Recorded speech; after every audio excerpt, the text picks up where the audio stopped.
Swadhyay classes. I am Harneet Kaur and we were reading about the heritage of India and we have completed 2 video lectures on this topic, on this chapter.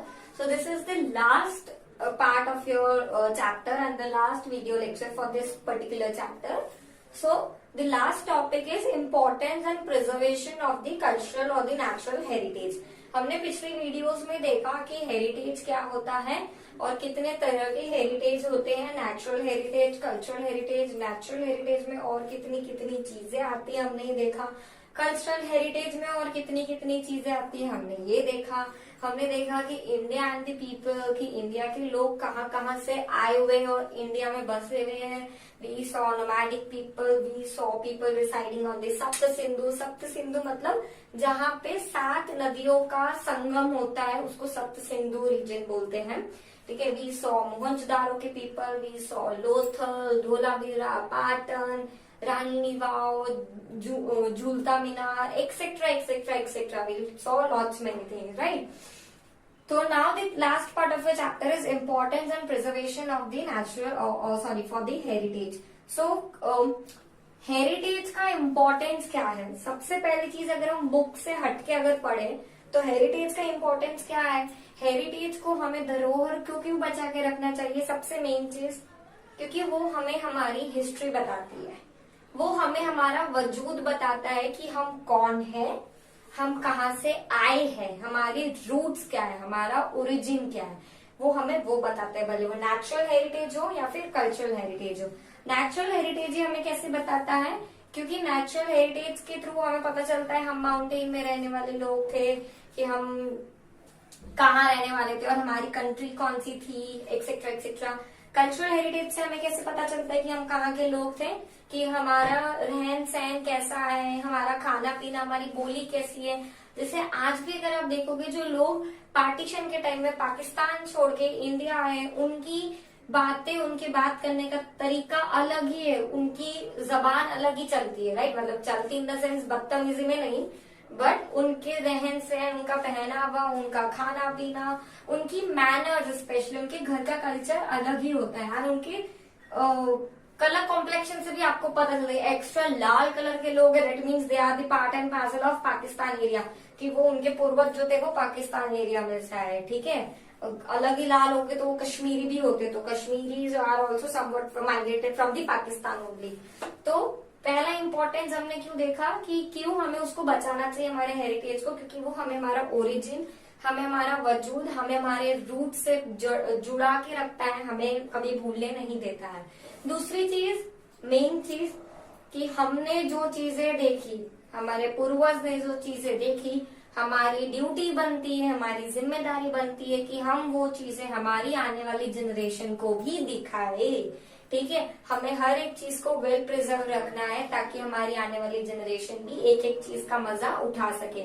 जैसे कि जितनी भी wild life है, we saw, हम बचपन से देखते आ रहे, प्रोजेक्ट टाइगर बनाया, कुछ भी बनाया, तो उससे हमें क्या पता चलता है कि क्यों बनाया है? सो दैट कि हमारी आने वाली जनरेशन भी उस चीज को देख सके और सारे रिसोर्सेज को देख सके। ठीक है, so next topic is preservation, की प्रिजर्वेशन हम किस तरह से कर सकते हैं एंड क्यों करना चाहिए, किस तरह से हम प्रिजर्वेशन कर सकते हैं, कि हमें नेचुरल चीजों के लिए wild life sanctuaries, bio reserve, ये सब बनाना चाहिए।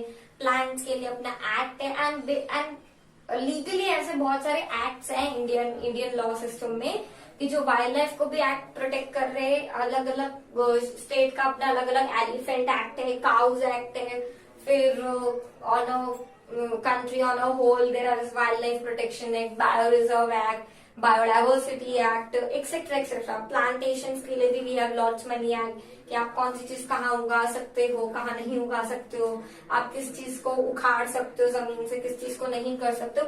Each and everything, each and every heritage is protected by the Indian law, but ultimately Indian law इतना थियोरेटिकली अगर हम देखें तो बहुत ज्यादा स्ट्रिक्ट है, कि इतनी पनिशमेंट होती है, इतने फाइन होते हैं, बट अगर हम प्रैक्टिकली देखें तो भाई आप पैसे लेके आराम से छूट सकते हो। ओके, सो अगर हम आपकी बुक के हिसाब से देखें तो बुक के हिसाब से क्लियर कट बोला हुआ है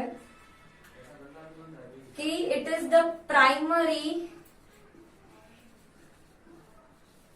पायस ड्यूटी, पायस मतलब होली, कि एक इंसान की प्राइमरी मतलब एक मेजर ड्यूटी होती है और होली ड्यूटी होती है कि मतलब उसको अपने उसकी एक मॉरल ड्यूटी होती है कि उसको ये सब चीजें बचानी आनी चाहिए। दूसरी चीज की आर्टिकल 15 के अंदर, सॉरी आर्टिकल 51 के अंदर आप देखो ए है, उसमें भी 6, 7, 9 है जो कि चीजें बताता है। अब आर्टिकल 51 ए क्या है? It is fundamental rights. Fundamental rights हमारे कॉन्स्टिट्यूशन के पार्ट 4 में आती है। मैं कहाँ लिखूं?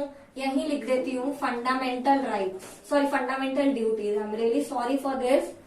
Fundamental duties,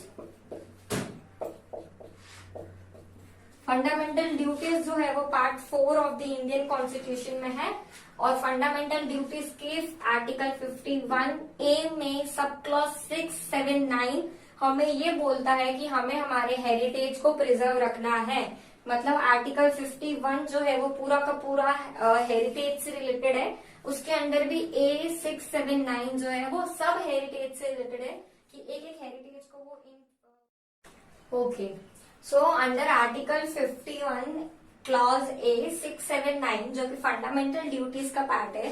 fundamental duties are enshrined in the part 4 of our Indian constitution. उसके अंदर 3 मेन चीजें हमें हेरिटेज के बारे में बोला जाता है। तो पहली है understanding importance of our harmonious culture, prosperity and preserve it. मतलब कि हमारा जो हार्मोनियस यानी कि पीसफुल जो हमारा कल्चर है, उसकी प्रोस्पेरिटी है, उसकी वैल्यू है, उसको हमें समझना है और उसको प्रिजर्व करना है। दूसरी है मेंटेनिंग वाटर बॉडीज, मेंटेन करना है हर एक वाटर बॉडीज को, river, ponds, lake, wells, tanks etcetera, so that कहीं ना कहीं वो एनिमल्स को काम आ सके, ठीक है, to go through their daily lives. Third is protection of public property and giving up of violence. कि आपको पब्लिक प्रॉपर्टी को प्रोटेक्ट करना है क्योंकि public property are the part and parcel of our heritage. Best example Taj Mahal. आप कोई मतलब ताजमहल या कोई भी मॉन्यूमेंट चल जाओ, कोई भी जगह चल जाओ, यू सी पीपल वहां पे खुरेदते रहते हैं, अपना नाम लिखते रहते हैं, जगह गंदी करते रहते हैं।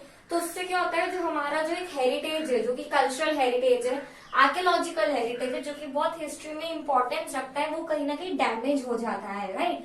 सो इसलिए it is a fundamental duty of every citizen of India to protect the public place and वहां पे वॉयलेंस नहीं क्रिएट करना चाहिए। फंडामेंटल ड्यूटीज का मतलब होता है कि जो भी कंट्री का एक सिटीजन है उसको ये ड्यूटीज अपनी पूरी करनी है, ठीक है। So this was all about the importance and preservation of the heritage. Why is it important, why should be conserve and हम किस तरह से उसे कंजर्व कर सकते हैं। तो हमें वहां पे कचरा नहीं फैलाना चाहिए, उसको डैमेज नहीं करना चाहिए, उसको प्रोटेक्ट करके रखना चाहिए हर एक चीज से, उसको आए दिन मेंटेन करना चाहिए उसकी रिक्वायरमेंट के हिसाब से, है ना, etcetera etcetera. So this was all about your first chapter of your Gujarat text book, that is heritage of India. I am done with this chapter. If you have any doubts, do let me know and keep reading it. Thank you.